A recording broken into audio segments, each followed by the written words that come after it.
Hey, what's up? Sergio from Untitled Sound, looking white as ever.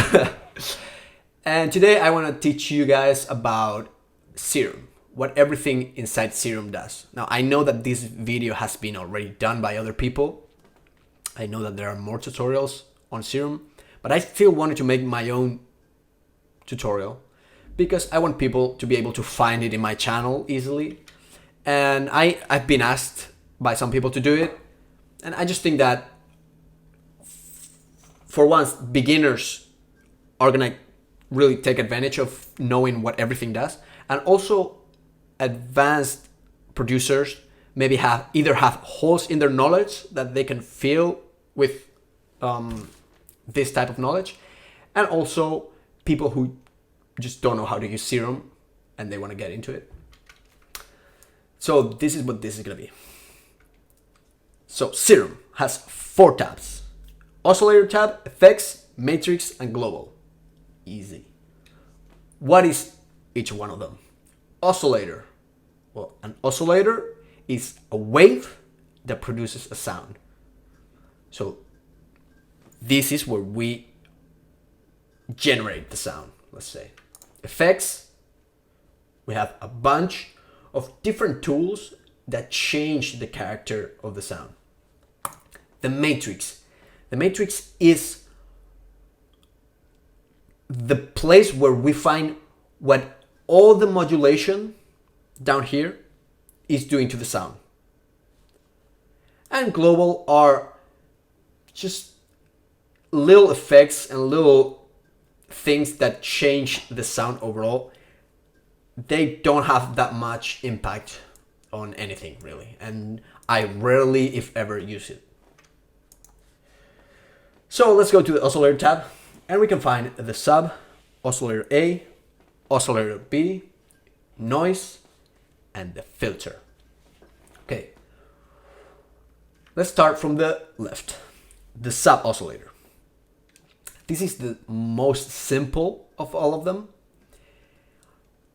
You can choose between the classic basic shapes, so sine wave, smooth square, triangle, saw, square, and a pulse wave. It has panning, easy. It has level, and then it has octave. So that's how you can turn it into a sub, right? And then it has direct out. What direct out means is it's gonna ignore any effects that you put on the sound. So all of the rest of the oscillators are gonna be affected by all of this at least. But the sub with direct out is going to ignore everything and is going to go directly outside of the synth to the master or whatever you're routing it. Then we have the noise oscillator. Okay, this is very simple oscillator too. What it has is a library of samples. These are samples that are being repeated. And so most of them are just different types of noise.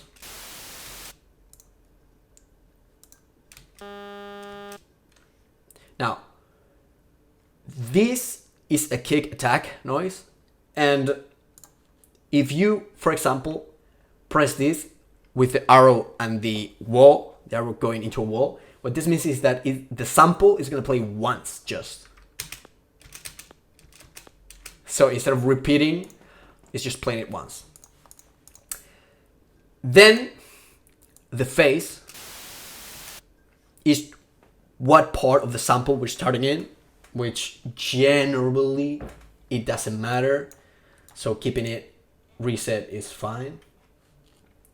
The randomness is tied to the phase. So if we have this sample and we're starting here, the more randomness we add, every time we press, it's going to start maybe here, and another time it's going to start here, and it's going to go into different starting points each time. Now the pitch. This is what the pitch of the sample is, basically. So we are either turning it up in pitch or down. Simple. The panning and the level, this is the same. Then we have the oscillator A and B, which are exactly the same. So these have a little more meat to them. We have the octave, the semitone, the fine tune, and the CRS, which is another type of fine tuning. So all of these change the pitch of the oscillator. The octave changes by 1 octave. The semitone changes by 1 semitone. The fine tuning is 1/100th of a semitone. And CRS, I'm not sure how much of a semitone it is, but it's a small amount of change.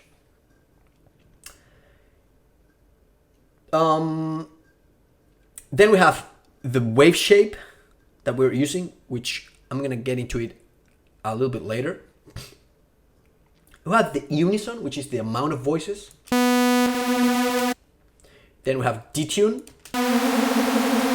So we have a bunch of voices and we are detuning each one of them individually, so they are a little bit different than each other, right? Then blend is more or less the volume of the peripheral voices compared to the center voice. So you can see it in the kind of drawing that it's doing there. Simple.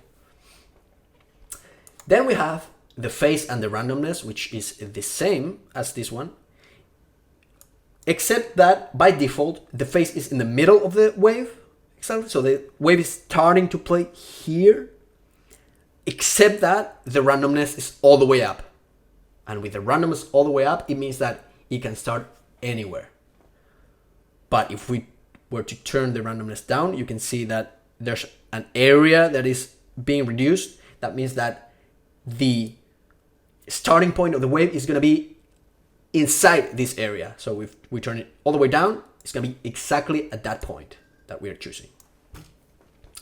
So if we turn the many voices now and we have randomness to 0, it's going to be a little weird.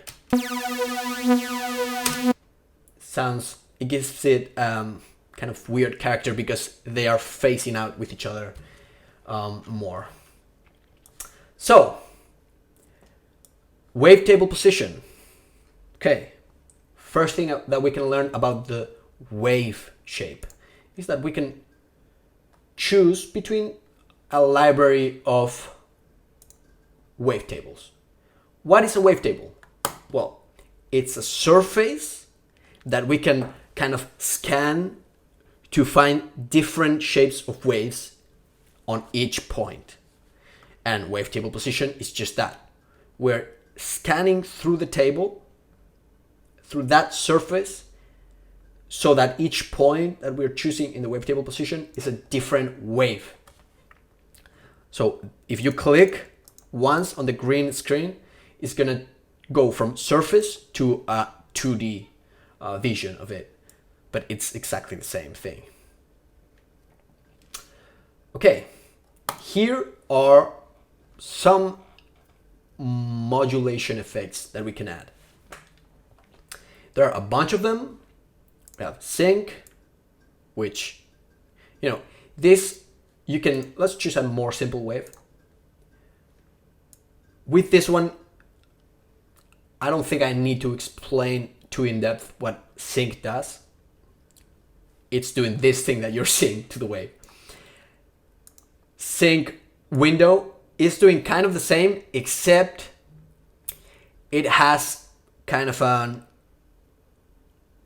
fade out towards the sides. And the sync window, so this is the sync half window and this is the sync full window, it's more of that fading. Then we have bend, bend minus.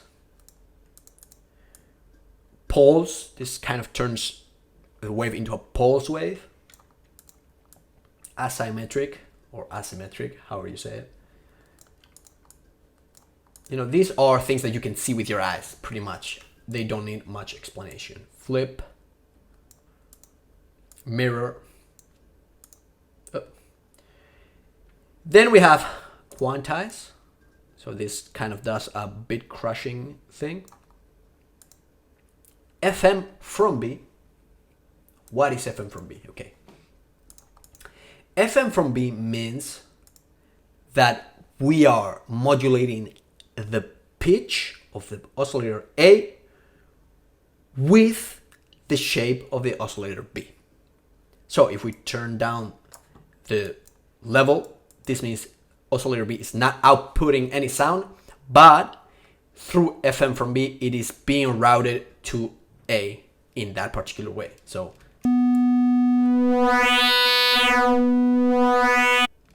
it's using this wave as a modulator. If we change the wave, or if we change, for example, the pitch of that wave,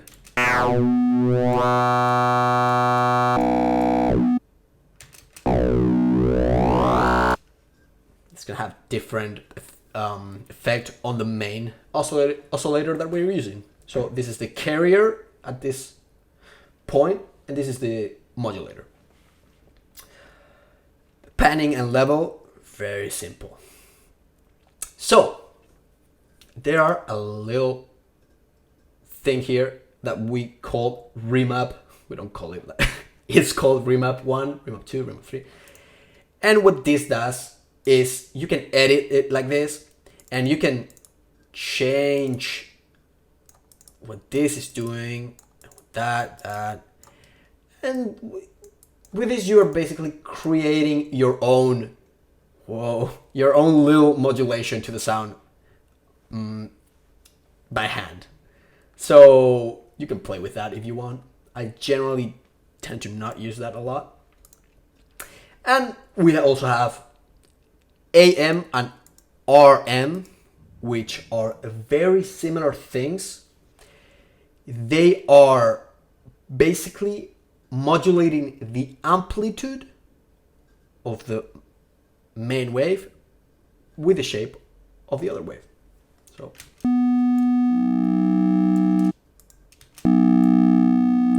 as you can hear, they sound very similar. They are a little different algorithm, but both of them are modulating the amplitude or the volume of the oscillator A with the shape of the oscillator B. And then we can also FM from noise and FM from sub, if you have the balls to do that.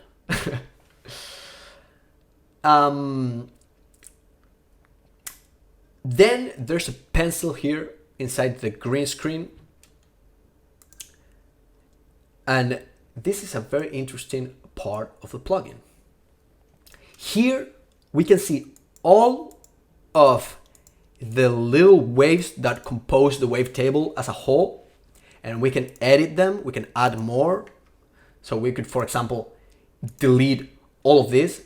We choose add remove, and we can remove from selected to end. So we have this one, and then we can copy it a couple times, and we could even, okay, let's do one thing. Let's remove this one from selected to end. We could change this in some way, like we could draw things here to change it. And right now, by the way, we could export this as a additive wave. So divide it into every single little sine wave that is composed of. So here we can see all, and we can change all of those things. Now it looks so funny. We can change the phase. One thing that we can do too is process X-fade edges. This is usually good to keep all of the waves that we're drawing in the wavetable to keep them consistent with each other. So they start and end at the same point. And then what we can do is morph them. And what morph is the gradient that the table is going to have between one wave and another one. Okay. So morph crossfade, what it does is it does that gradient taking into account the amplitude of the wave, and morph spectral is taking into account the spectral content of the wave in order to create that gradient. So let's choose crossfade for now. So if we go to the wave now, to the wavetable, we see that we have two extremes and we see the crossfade that is changing. Let's remove this for now.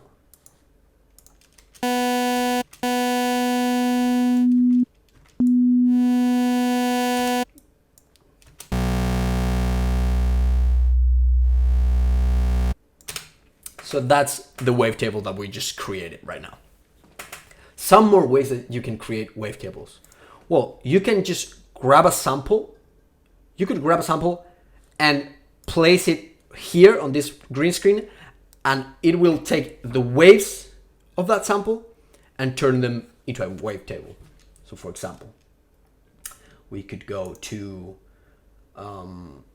let's go here and let's go to wavetables, and we have, well, not wavetables, let's go to samples and kicks. So we can choose import normal, dynamic pitch, zero snap. These are different algorithms that you can import it in. So let's choose 256. Now, what it does, it has divided the whole kick into all of these pieces, and it has created a pretty ugly wavetable. So one thing that we can do is we can delete the flat ones without remove selected end. Now we don't have all those empty waves in the wavetable. We can process and do a Xfade edges, all of that. And we can morph spectral, for example. So what we see is that now our wavetable is kind of a little more consistent, as you can see.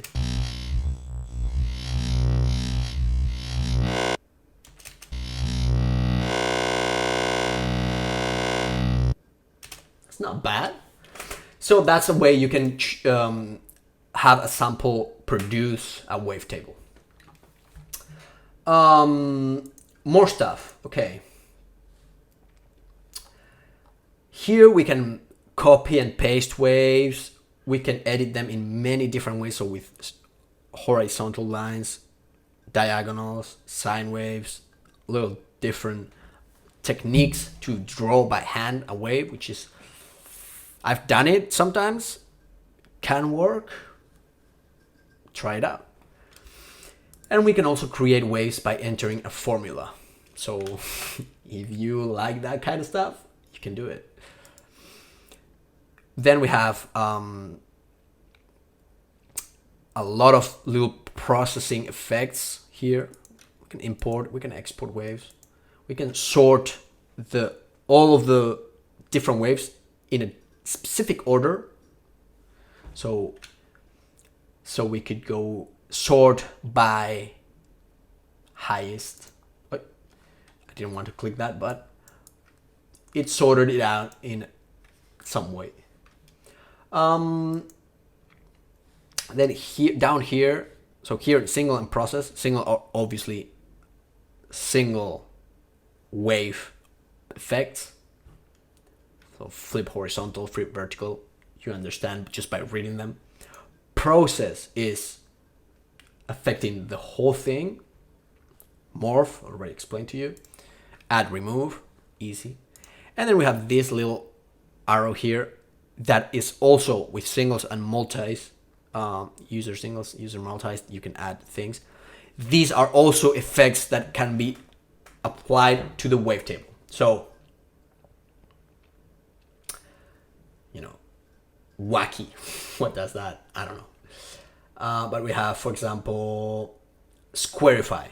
What does squarify? Well, it removes all the even harmonics, for example. Now I'm gonna tell you a secret.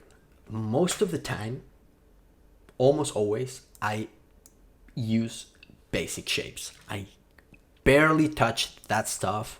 I barely add any weird wavetables. Usually, I use very basic wave shapes.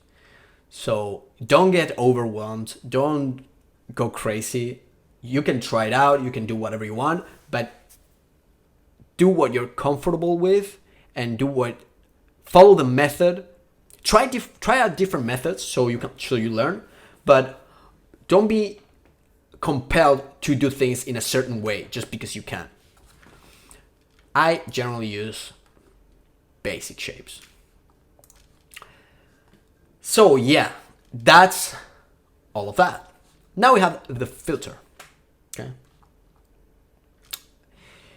The filter.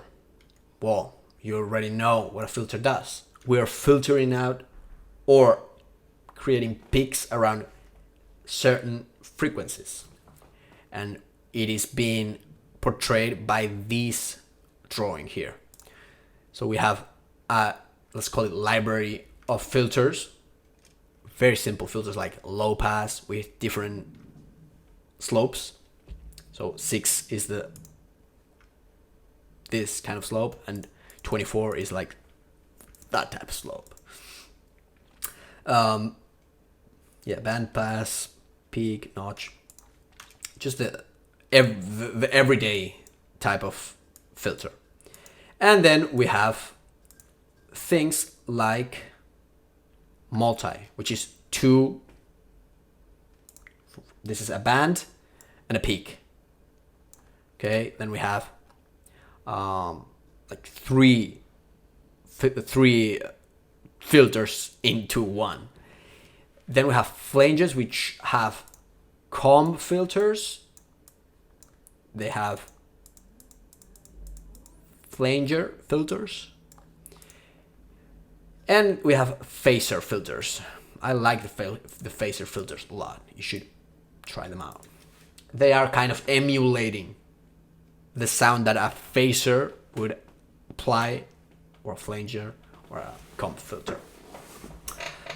And then we have miscellaneous, which are different little things that sound weird, like ring modulation. That sounds kind of like house dark thing. We have ring mod 2, sample and hold. What this is doing is it's playing the wave and then it's holding it at a certain point.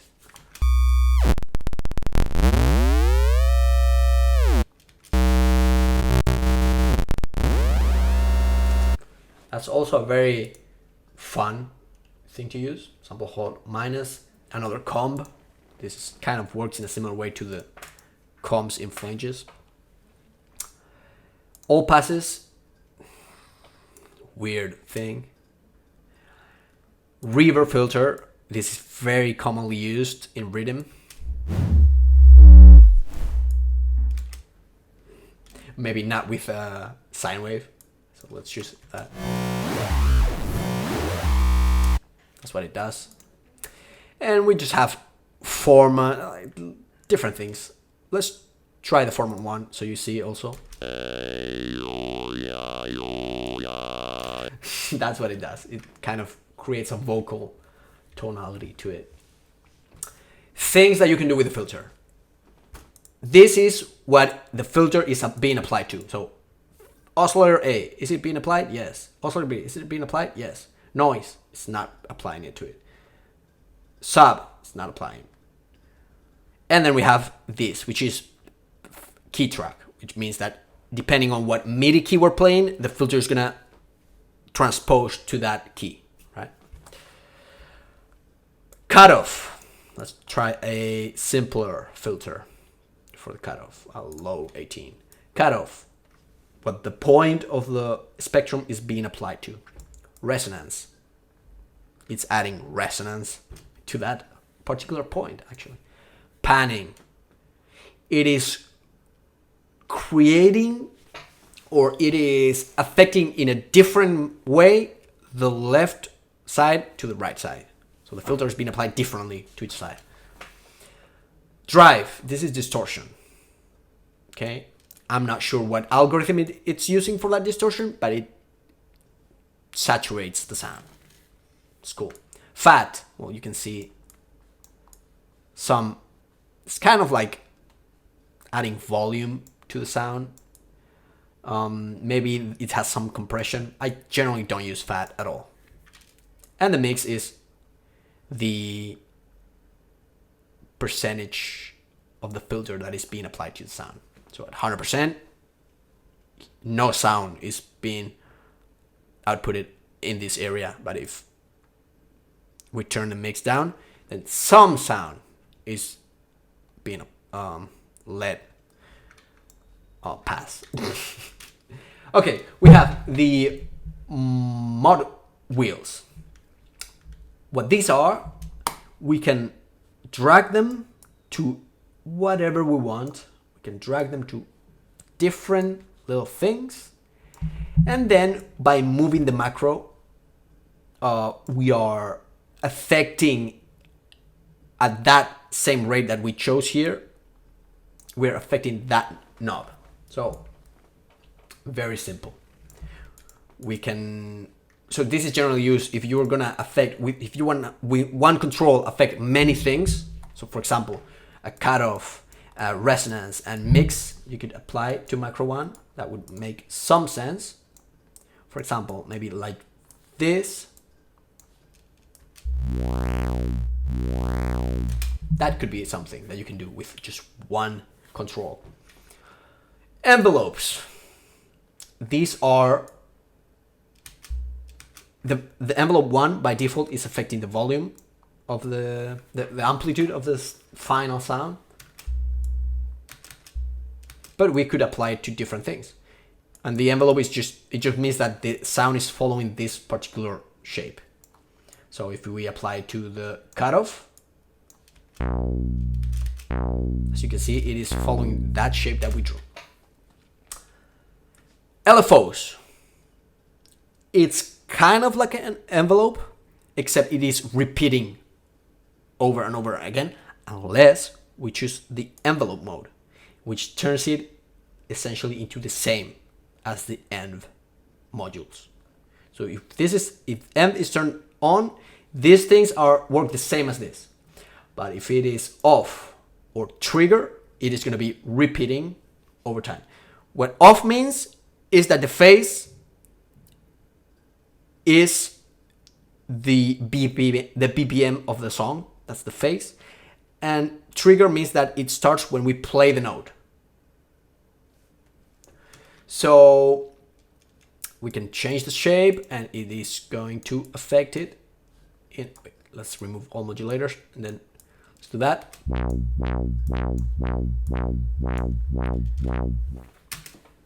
So that's what it does. We could change the shape, change the speed of the LFO by changing the rate.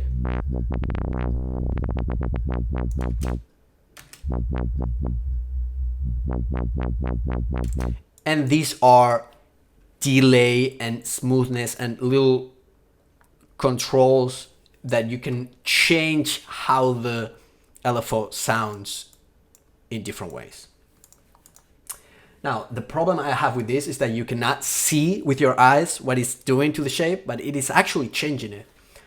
So I generally just draw it in a different, instead of using these three, I generally just, if I want it to be smoother, I'll draw it smoother. So I'll do like, what could be a smoother way? Well, this could be a smoother way of doing the same shape. Same shape. Then we have BPM. This is so the rate is tied to BPM or not. So this is hertz and this is notes. Anchor or anchor, I think it's anchor, right?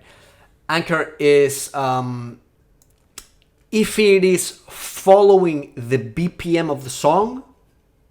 So if it's starting out with each like first beat of the song, or if it just goes at random.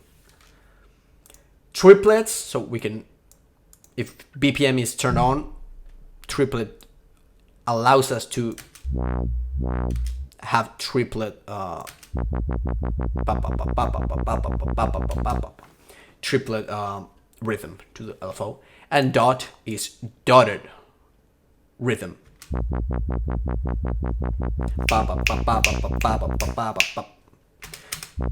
So different rhythms for the LFO. Then we have a bunch of LFOs you can create. We have velocity, which is able to modulate things depending on how hard the note is being played, the velocity of the note. And then we have note, which is also affecting how it plays based on what note we are playing. Very easy to understand. Voicing, mono, legato. Poly, it means how many notes can be played at the same time. So 8. Mono means just one. Legato means that if you're playing one and then you play another and they are at the same time, it's gonna jump to the other and ignore this part. So this part. Then we have glide. This is glide, portamento. We can turn up the time of the portamento, which is gonna glide between, instead of going like one note, the next note, it's gonna go. Anyway, instead of doing this, it's gonna do that when you change notes. And always means that it does it always. And if you turn always off, it's only gonna do it when you are superposing two notes. Scaled, it means that the further apart the notes are, the longer the glide is gonna be.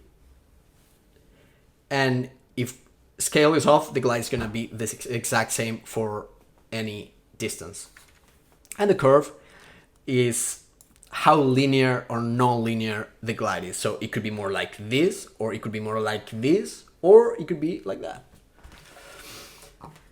Then we have pitch wheel here that it affects in either two semitones. These are semitones, so we can change them. That's what it does. And this mod wheel that is the same, kind of the same as these. We can kind of route it to different things. And then we have the piano roll. Okay, that was a lot for just one tab, but don't worry, because the other tabs are gonna be super easy.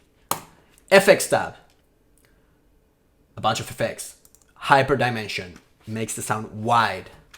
Okay, this left part, the hyper, adds voices, so it's basically duplicating the sound and adding voices the same way unison does, kind of the same way.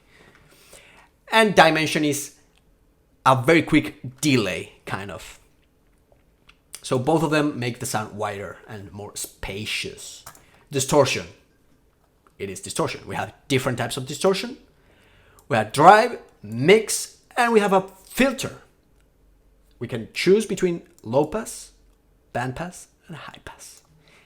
And we can either set it off, pre, which means before the distortion, or post, after the distortion. Flanger.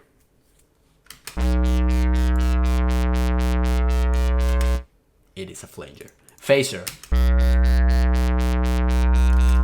A phaser. chorus. These are effects that exist outside of Serum, so I'm not gonna go too in depth with them. These are very commonly used effects on all kinds of plugins and DAWs. Delay.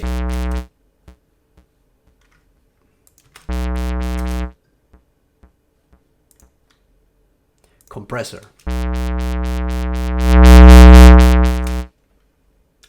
It is a compressor like any other one, except if we choose multiband, then we have a compressor much like the Ableton stock compressor. It is pretty similar, except with less functionality, of course. But again, a very widely used effect. One day I would like to make a tutorial on multiband compressors, because they are pretty useful usually, especially when sound designing. Reverb. It is reverb. I don't think this reverb is that good or realistic, so I generally use different reverb, but it's there if you want to use it. EQ. It's an EQ. And a filter, well, it is the exact same as this filter, except that you don't see visually the drawing of the filter. Then we have the matrix. And here we can see what we've done with the matrix. It is basically telling us which macros and which LFOs are affecting which different things. So macro 1 is affecting filter resonance, and it is also affecting filter mix. So instead of changing, so if we go to macro 1, instead of changing it from here, we could also go to the matrix and do the same here. It is the same as moving that blue line, moving this thing, and then we can choose between double arrow or single arrow, and this you're gonna see here. This is single arrow because it goes in one direction. Now this is double arrow. It goes in both directions. And we have different little modifications that we can do to that particular thing, but I find myself pretty much never using it. We also have the same way that we can do glide at a different, not linear. We could do it with this, but I generally never touch this. We can also, instead of grabbing this and moving it towards what we want to modulate, we can just click here and say LFO1 is going to be affecting oscillator A fine tuning by that amount, and we find that this has been created, and now I don't know, it's doing that. Oh, the LFO, yeah, it's going up and down, so we can do that now. Very simple, guys, very simple. And the global tab, and what I'm gonna advise you to do is pretty much ignore this for the most part. Chaos is kind of randomness that is affecting the different things, and that you can tie it to BPM sync, mono. I don't know. It's not that useful generally, but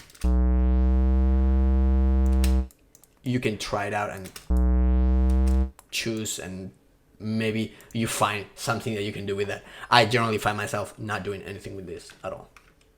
Unison.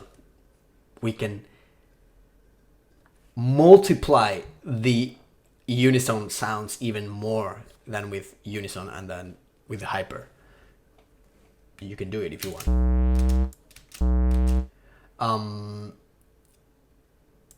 But yeah, we have width. You can modify the width of the sound. Wavetable position. This is gonna do it. So what this does is you're creating new voices to the sound, and you are saying that the voices should be, each of them should be different in this particular way. So for example, you could say that each one of the voices should be more warped or less warped. Each one of the voices will have a different wavetable position. Different little things. And then we have options for the whole plugin here. But again, I would say generally don't get too caught up on this tab. Don't even get too caught up on the matrix. Mainly pay attention to the oscillators and the effects. Okay? And then we have a menu. Here we can load presets. Here we can copy oscillator A to B. We can save. General purpose options of the plugin. And we have the master volume. Very simple. So, I think that was actually all. I think we explained pretty much all of the plugin right now. So yeah, guys, if you liked it, make sure to subscribe and hit the notification bell and click that like and fucking everything. And also follow me on Instagram, so you can find me just by typing Guitar and Sound, or like Facebook and like any other thing. You can find me with the same name, Guitar and Sound. But yeah, guys, that was all. See you. Peace.